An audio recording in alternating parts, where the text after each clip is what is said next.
تو وہ بتا رہا ہے کہ بھئی تم میں طاقت نہیں ہے اس کائنات سے باہر نکل، زمین و آسمان جو ہے اس کے کناروں سے باہر نکلنے کی تم میں طاقت نہیں۔ اچھا نکل گئے تو کچھ ہے نا وہاں، تبھی تو نکل پاؤ گے یہاں سے۔ یہ نہیں کہا کہ کچھ نہیں ہے، صرف یہ کہا ہے کہ تم نہیں نکل سکتے، سلطان نکل سکتا ہے۔ اب وہ سلطان کون ہے؟ 1,24,000 پیغمبروں میں سے تو کوئی نکلا نہیں، تو ولیوں میں سے کیا نکلے گا؟ تو پھر یہ سلطان ہے کون جو نکل سکتا ہے؟ قرآن مجید میں اللہ تعالیٰ نے یہ آیت نازل فرمائی، رسول اللہ صلی اللہ علیہ وسلم کو یہ بات سکھائی کہ یا رسول اللہ ہم سے مانگو کوئی مدد کرنے والا۔ یہاں سلطان کا ذکر کیا ہے اور یہاں ذکر کیا ہے سلطان النصیرہ، وہ سلطان جو سب کی مدد کو آئے گا۔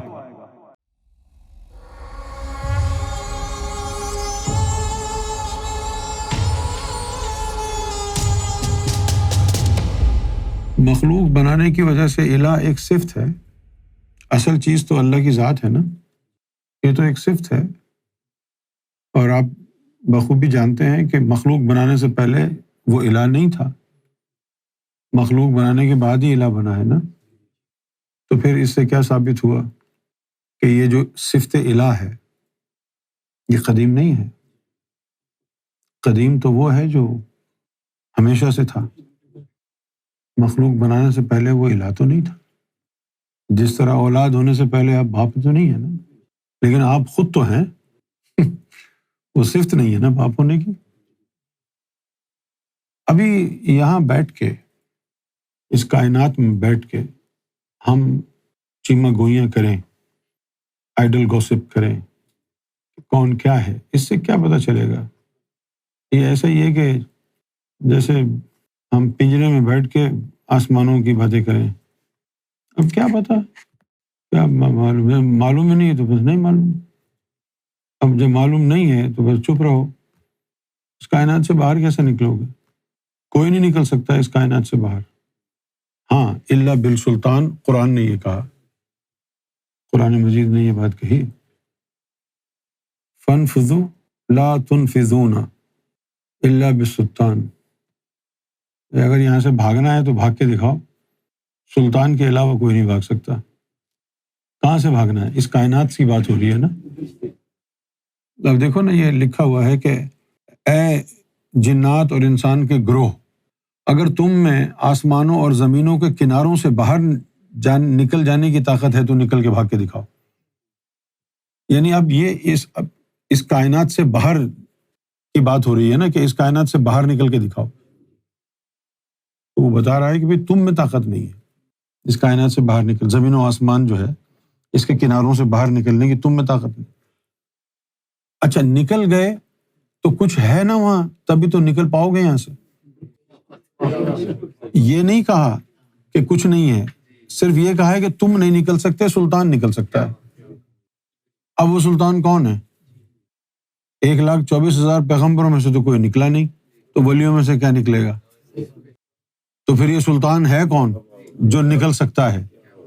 یہ وہی ہے نا، وَكُلَّ شَيْءٍ أَحْصَيْنَاهُ فِي إِمَامٍ مُبِينٍ۔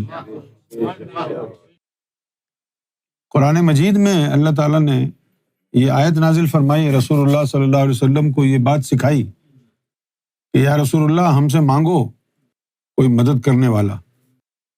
یہاں سلطان کا ذکر کیا ہے اور یہاں ذکر کیا ہے سلطان النصیرہ، وہ سلطان جو سب کی مدد کو آئے گا۔ جس نے آگے جانا ہے اس کو اذن دے گا کہ چلو تم جاؤ، یہ تھوڑی ہے کہ اس کا منہ نہیں کھل رہا نوالا ڈالے گا یہ مدد ہوگی، یا اس کا ذکر نہیں چل رہا اس کا ذکر چل رہا یہ مدد، یہ تو پہلے بھی ہو چکا ہے نا۔ اب رسول اللہ کو اللہ تعالیٰ کیا سکھا رہا ہے کہ یہ دعا کرو، وَاجْعَلْ لِیَ مِن لَدُنْکَ سُلْطَانٌ نَصِیرًا، کہ اے اللہ میرے لیے سلطان النصیر بھیج۔ رسول اللہ کو سکھا رہا ہے۔ اب یہاں توجہ طلب بات یہ ہے کہ تم لوگ رسول اللہ کا نام آتا ہے تو چوم لیتے ہو، جو رسول اللہ کی مدد کے لیے بھیجا گیا ہے اس ذات کا نام آتا ہے تو پھر کیوں نہیں چومتے؟ وہ ذات گوہر شاہی جس کے لیے حضور پاک آنسو بہاتے تھے، ان کی تعظیم میں بھی تم کو اپنے سیدنا امام مہدی سرکار گوہر شاہی کے اسم مبارک کو چومنا چاہیے اور اس کو اپنی آنکھوں سے لگانا چاہیے. قرۃ العین بک یا گوہر شاہی. اور ٹیکنیکلی بھی دیکھیں تو سرکار گوہر شاہی کے جسم میں ہے نا حضور پاک کی عرض ارواح، چومنا تو پھر بھی بنتا ہے. ابھی دیکھو یہ کیا لکھا ہوا ہے، کہاں جانے کی بات ہو رہی ہے، ذرا غور کرو. سورۃ الاسراء میں ہے وقل ربی ادخلنی. اب وقل اللہ تعالیٰ کہہ رہا ہے کہ یہ کہو، کیا کہو کہ اے میرے رب مجھے ادخلنی مدخلا صدقاً، مجھے کسی اچھی سچی جگہ پر لے جا. ہائے ہائے، وہ کون سی جگہ ہے جو زمین و آسمان میں نہیں ہے، کہیں اور ہے، اور وہ سچی جگہ ہے. کس کی بات ہو رہی ہے بھئی؟ رسول اللہ صلی اللہ علیہ وسلم کی روح انور حقیقت محمدی مقام احدیت کے سامنے رہتی ہے، وہاں رہنے والا کہہ رہا ہے مجھے سچی جگہ لے جا. وہ کون سی جگہ ہے جو حقیقت محمدی سے بھی افضل ہے؟ غور کرو بھائی، یہ قرآن ہے. ربی ادخلنی مدخلا، یعنی داخل ہونے کا تو اردو میں آپ کو معلوم ہی ہے نا.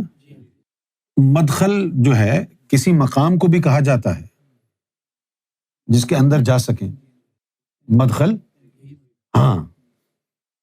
اچھا، پہلے تو کہا کہ مجھے لے جا سچی جگہ پر، مجھے داخل کر دے، اور اس کے بعد کہا وَأَخْرِجْنِی، اور مجھے نکال دے. وَأَخْرِجْنِی، اور مجھے نکال دے مخرجا صدقن، سچے طریقے سے نکال دے یہاں سے. اور نکالنے کے لیے کیا کر، وَاجْعَلْ لِی مِن لَدُنْکَ سُلْطَانٌ نَصِیرًا، جو مجھے یہاں سے نکال کے لے جائے ایسا سلطان میرا مددگار مجھے بھیج. اللہ حضور کو سکھا رہا ہے کہ سلطان کے آنے کی دعا کر، اور اس سلطان نے ہم کو اپنے قدموں کی خاک سے چمٹا کے رکھا ہے. اب آپ اسی طرح قرآن کو پڑھتے رہیں گے، آپ کو کیا پتہ چلے گا کہاں ڈالو کہاں نکالو. بھئی کہاں ڈالنے کی بات ہو رہی ہے، رسول اللہ کیا کہہ رہے ہیں، اللہ تعالیٰ کہاں لے جانے کی بات کر رہا ہے کہ بھئی مجھے یہاں سے نکال کے وہاں لے جاؤ. کہاں سے؟ حقیقت محمدی سے نکال کے سچی جگہ لے جاؤ. وہ سچی جگہ کون سی ہے؟ جو حقیقت محمدی پر بیٹھی ہے ذات روح انور عالم احدیت کے سامنے، وہ کہہ رہی ہے مجھے یہاں سے لے جاؤ، کسی اچھی جگہ پر جانا ہے مجھے. بھئی کوئی بھی فقیر، کوئی بھی ولی، کوئی بھی سلطان، کیا اس کا بسیرا حقیقت محمدی کے آس پاس بھی کہیں ہے؟ تو ان ولیوں سے کیا ملے گا تم کو؟ جس کا بسیرا عالم احدیت کے سامنے عالم وحدت ہے، جو عالم وحدت میں مقیم ہے، جو مقام محمود کا مالک ہے، جس کے لیے کہا لولاک لما خلقت الافلاک، زمین و آسمان تیری خاطر بنائے ہیں، اس کو اب وہ سکھا رہا ہے کہ کسی اچھی جگہ پہ چلے جاؤ. وہ اچھی جگہ کہاں ہے؟ اور مجھے نکالو یہاں سے، مجھے یہاں سے نکالو، اور اچھے طریقے سے نکالنا. اچھے طریقے سے نکالنے کا مطلب یہ ہے کہ عزت و احترام کے ساتھ کہ بھئی پروموشن ہوئی ہے، ایسے نہیں نکال رہے. اور پھر کہا وَاجْعَلْ لِی مِن لَدُنْکَ، اور اپنی خاص رحمت کے تحت اپنی طرف سے اجازت سے میرے لیے سلطان النصیر کو بھیج دے، جو میری یہاں سے نکلنے میں اور وہاں داخل ہونے میں مدد کر دے. جھکا ہوا تھا تیرے محبوب کا سر جو بلند کرا دیا. میرا شاہی، میرا شاہی، گوہر شاہی، گوہر شاہی. یہ ہماری من گھڑت تو بات نہیں ہے نا، یہ تو قرآن ہے. اللہ تعالیٰ رسول اللہ کو کہہ رہا ہے کہ یہ دعا کرو کہ میرے لیے سلطان النصیرہ بھیج، سلطان النصیرہ میرے لیے بھیج، میرے لیے وجعل، میرے لیے مبعوث کر، وجعل لی، میرے لیے مبعوث کر، میرے لیے من لدن کا، تو بھی وہیں پر جا جس در پر سب کی بھی. ہندوؤں کے لیے کال کے اوتار، یہودیوں کے لیے مسایا، مسلمانوں کے لیے امام مہدی، باقی سب کے لیے وہ پریم، محبت ہی محبت، عشق ہی عشق ہے۔ وہ ایسا دربار ہے، ایسا دربار ہے، ایسی بارگاہ ہے جہاں سے کسی کے لیے نہ نہیں ہے، کسی کے لیے نہ نہیں ہے، کوئی بھی ہو، کوئی تقدیر وقدیر نہیں ہے۔ جو آ کے اپنا دامن پسار کے کھڑا ہو جائے سرکار گوہر شاہی کے نام پر مانگے تو تقدیر نہیں دیکھیں گے، جو مانگا ہے وہ اس سے زیادہ ہی دیں گے۔ تو معلوم یہ ہوا کہ انسانوں کو اس نے یہ پہلے کہا کہ بھئی تم زمین و آسمان کے جو کنارے ہیں یعنی بارڈر، اس سے باہر نہیں نکل سکتے الا بالسلطان۔ ہاں اگر سلطان تمہاری حمایت کر دے تو پھر جا سکتے ہو۔ اب یہ بھی قرآن میں آیا کہ وَعِندَهُ مَفَاتِيحُ الْغَيْبِ، کہ اس کے پاس غیب کی کنجیاں ہیں، لا يَعْلَمُوهَا إِلَّا هُوَ۔ کناروں سے باہر چلے بھی گئے، اب کیا کرو گے؟ تالے کھولنے کے لیے تو اللہ کی ضرورت ہے نا۔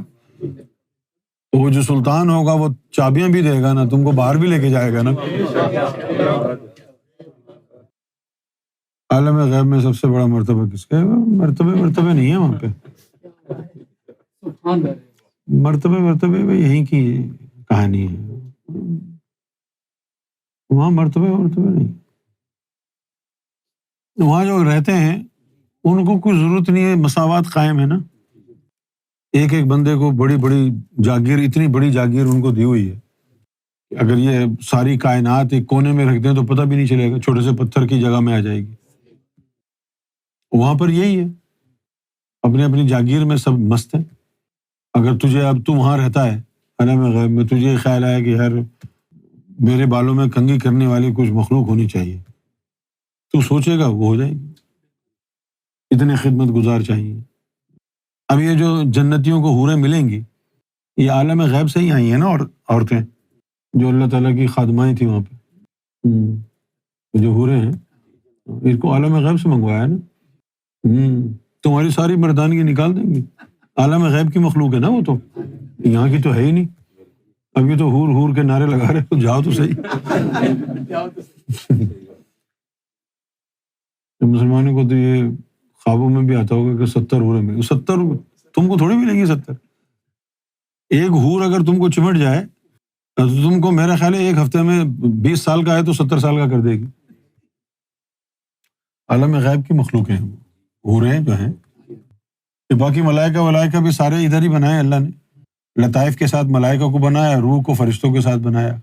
اور یہ جو 4 ہیں، میکائیل، اسرافیل، جبرائیل، عزرائیل، یہ 4 عالم غیب سے اللہ کے ساتھ آئے تھے۔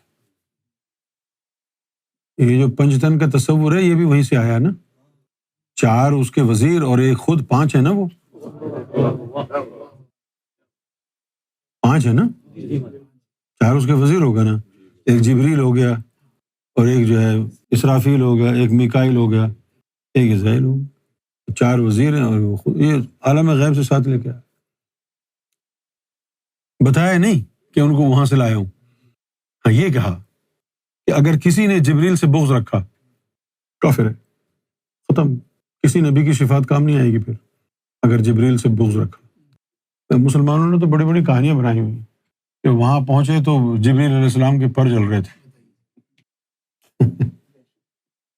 وہاں ہوائی نہیں ہے، پروں کی ضرورت کیا ہے؟ پروں کی ضرورت تو یہاں ہوتی ہے نا۔ اسی طرح براق ہیں، وہ آنن فانن جو ہے، ایک براق ہے اور ایک رفرف بھی ہے۔ یہ جو براق ہے یہ تیرتا ہے، اور جو رفرف ہے یہ جمپ لگاتا ہے، جیسے یہاں سے لندن سے جمپ لگائی واشنگٹن لمحوں میں۔ دیکھو یہاں اللہ نے کہہ دیا کہ جبریل کا جو دشمن ہے وہ اللہ کا دشمن ہے۔ اب اس میں کوئی تو ہے بات، دراصل اصل جو وسیلہ ہے نا، اصل وہ ہے ہی جبریل۔ اب پریکٹیکل اصل جو وسیلہ ہے وہ جبریل ہی ہے۔ ان نبیوں کو تو بعد میں وسیلہ بنایا ہے نا، ایڈ ہاک بیسس پہ۔ اللہ اور نبی کے بیچ میں وسیلہ کون تھا؟ جبریل۔ جب اللہ رسول کے بیچ میں وسیلہ جبریل ہے تو تم مخلوق، تمہاری کیا اوقات ہے؟ تمہارے لیے جبریل نہیں بن سکتا وسیلہ؟ اس کا جو نام ہے جبریل وہ بھی ادھر سے نکلا ہے، جبر سے۔ جبر سے مطلب ہے دو چیزوں کو جوڑنے والا، یعنی وسیلہ۔ جبریل کا مطلب سریانی میں ہے جوڑنے والا۔ اصل لفظ جبریل ہے، یہاں قرآن میں لکھا ہے جبریل، عربی کے حساب سے لکھا ہے نا یہاں، لیکن جو سریانی میں جبریل نہیں ہے، وہ جبرائیل ہے۔ جبرائیل کیوں ہے؟ جبرائیل کا مطلب ہے اللہ سے جوڑنے والا، الف لام جبرائیل۔ یہ جو بات ہے قرآن کی، وَلِلْآخِرَةُ خَيْرٌ لَكُم مِّنَ الْأُولَىٰ، یہاں بتا دیا کہ اللہ تعالیٰ نے حضور صلی اللہ علیہ وآلہ وسلم کو امام مہدی کے سپرد کر دیا ہے۔ جب انہوں نے پوچھا تھا رب زدنی علما، دیدار کے بعد کیوں پوچھا؟ کچھ نظر آیا ہوگا نا؟ دیدار الہی کرنے کے بعد کیا رہ گیا؟ کون سا علم رہ گیا تھا دیدار کے بعد؟ جو حضور پاک نے عرش الہی پہ رسول اللہ نے اللہ کا دیدار کرنے کے بعد یہ کہا رب زدنی علما۔ اور کس بات کا؟ وہ ان کے بارے میں پوچھا تھا، امام مہدی علیہ السلام کے بارے میں۔ اب عرضی عربہ 7 لگائی ہیں امام مہدی علیہ السلام کی، عرضی عربہ 7 لگائی ہیں نا۔ ہم مٹی کے لوگ، گندے مندے گناہ گار بے غیرت لوگ، ہم کو اگر وہ ضم کر کے عالم غیب لے جائیں گے، جن کی عرضی ارواح انہوں نے اپنے جسم میں رکھی ہیں، ان کو نہیں لے جائیں گے؟ ان کے جانے کی باتیں ہو رہی ہیں یہ کہ مجھے وہاں لے جا، مجھے اچھے طریقے سے نکال دے یہاں سے اور بھیج دے سلطان النصیرہ میرے لیے۔ وَاجْعَلْ لِيَ مِن لَدُنْكَ سلطان النصیرہ۔ بتاؤ، حضور کے دور میں 1450 سال گزر گئے، کون آیا سلطان النصیرہ جو محمد کی مدد کرے؟ سب ان کے در کے بھکاری بنے؟ سب ان کے در کے بھکاری بنے نا؟ سب کی جو گڈی ہے انہی سے اونچی ہوئی ہے، انہی کے نام، انہی کی عظمت کی وجہ سے سب کی عظمت قائم ہوئی ہے۔ ان کی مدد کرنے والا کون آیا ہے 1450 سال میں؟ ان سے سب نے لیا نا، بھلے سلطان الفقراء ہو جائیں، بھلے پنجتن پاک، سب انہی سے فیض لیا نا انہوں نے، جس کی وہ دعائیں کرتے تھے۔ جس طرح ابراہیم علیہ السلام حضور کے لیے دعا کرتے تھے، مراد قلب خلیل تم ہو، ابراہیم علیہ السلام دعا کرتے تھے نا کہ میری اولاد میں سے ایسا۔ تو یہ کون ہے جن کے لیے حضور دعا اللہ سے کر، اور اللہ سکھا رہا ہے کہ یہ کرو؟ اپنی مرضی سے دعا نہیں کر رہے، وہ اللہ کہہ رہا ہے بھائی یہ دعا کرو۔ کون سی؟ کہ وَاجْعَلْ لِيَ مِن لَدُنْكَ سُلْطَانٌ نَصِيرًا، کہ میرے لیے مبعوث کر سلطان النصیر، جو مدد کرنے والوں کا سلطان ہو۔ مدد کرنے والوں کا سلطان کون ہو گیا؟ جس طرح تم ہو، تم مدد کرنے والے ہو نا، ساری انسانیت کی تم مدد کر رہے ہو نا، اور وہ ہو گیا مدد کرنے والوں کا سلطان، یعنی تمہارا سلطان۔ سمجھ میں آ رہی ہے بات؟ کون ہے وہ جو اللہ کہہ رہا ہے کہ میرے حبیب کی مدد کرنے؟ بھئی یہ بات کہنے کی کیا ضرورت تھی؟ اگر کوئی خاص بات نہ ہوتی تو مدد ہی کرنی تھی، اللہ اپنے حبیب کی خود ہی مدد کر دیتا۔ اللہ یہ کیوں کہہ رہا ہے کہ یا رسول اللہ یہ کہو کہ میرے لیے سلطان النصیر اپنی خاص رحمت سے مبعوث کر میرے لیے، امت کے لیے نہیں ہو رہی بات۔ وَاجْعَلْ لِيَ، میرے لیے مبعوث کر سلطان النصیر، اپنی طرف سے، نبوت سے ہٹ کے بات ہو رہی۔ وَاجْعَلْ لِيَ، میرے لیے خصوصی حیثیت میں۔ اب پڑھو، جھکا ہوا تھا سر تیرے محبوب کا جو بلند کرا دیا۔ آگے بات سمجھ میں؟ حضور کو سکھایا جا رہا ہے، اللہ تعالیٰ کہہ رہا ہے کہ دعا کرو میرے لیے سلطان النصیر مقرر کر، مدد کرنے والا۔ سلطان کا مطلب ہوتا ہے عربی زبان میں اتھارٹی۔ ہم تو ٹرکش لینگویج کے اثر کی وجہ سے سلطان کا مطلب کنگ سمجھتے ہیں نا، لیکن مفہوم وہی آ جاتا ہے، کنگ وہی ہوتا ہے نا جس کے پاس اتھارٹی ہوتی ہے۔ جس طرح سلطان الفقراء، اس کے پاس فقر کی اتھارٹی ہے بس۔